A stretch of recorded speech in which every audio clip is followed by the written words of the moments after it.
Good morning, Daily Bible Time. Dominic Steele here. And look, thanks for your prayers yesterday for the Christmas lunch we had with the Compassion team and the encouragement we were able to give to them, the encouragement they were able to be to us. I'd appreciate again your prayers today.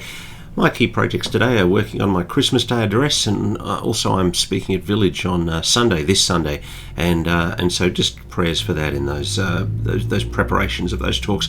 Plus, we do need to make decisions potentially in the light of Premier Gladys's announcement at 11 o'clock, and so your prayers for that would be appreciated. Now, Daily Bible Time, and we're working through Glenn Scrivener's list. He's given 10 passages that he says, well, nobody really preaches on Christmas Day, and we've been working through that list. We're up to the second last one. It's 1 John chapter 3 verse 8.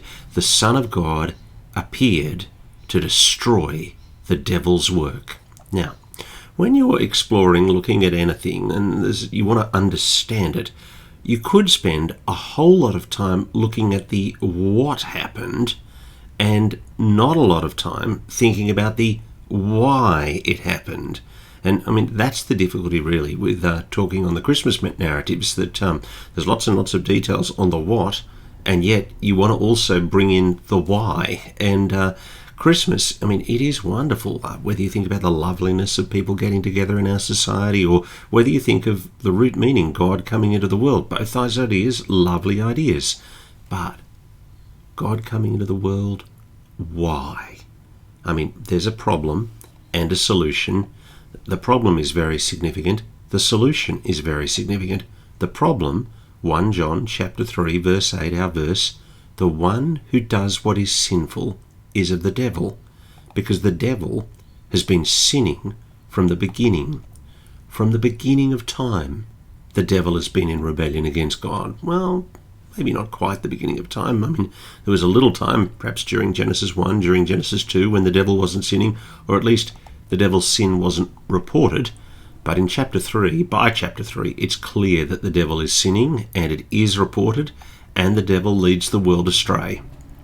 And in fact, we begin that chase for the serpent crusher from Genesis 3 on. Humanity is sinful, and in fact, as a result of the devil's sin, the devil leading the world astray, Jesus in John chapter 8 goes as far to describe the devil as the father of lies, the father of sinners, and that the humans that he's interacting with are children of the devil rather than being children of the Heavenly Father. But here's the thing, here's the why, here's the reason for Christmas, here's the big why. The reason the Son of God appeared was to destroy the devil's work.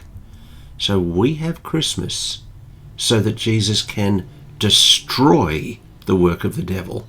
Not just diminish, not just mitigate against, not just kind of rescue a little, but destroy. The devil wants to lead people astray, away from God, and Jesus, because of Christmas, integral Christmas getting there, appearing in order to do this, Jesus destroys the devil's work. I mean, of course, we know that happens in the Easter event, the cross and the resurrection of Jesus, but we've got to get the appearance of the Son of God in order to get to Easter. And as a result, verse 9, no one who's born of God will continue to sin, because God's seed remains in them. They cannot go on sinning because they've been born of God. The ultimate direction of life of those who are redeemed by the Son of God, they do not continue in their wholehearted rebellion against God. The victory over sin and death is won not just objectively, but won in them. And ultimately, it's because of Christmas. So yeah, 1 John chapter 3 verse 8, that's a pretty good verse to preach on Christmas Day.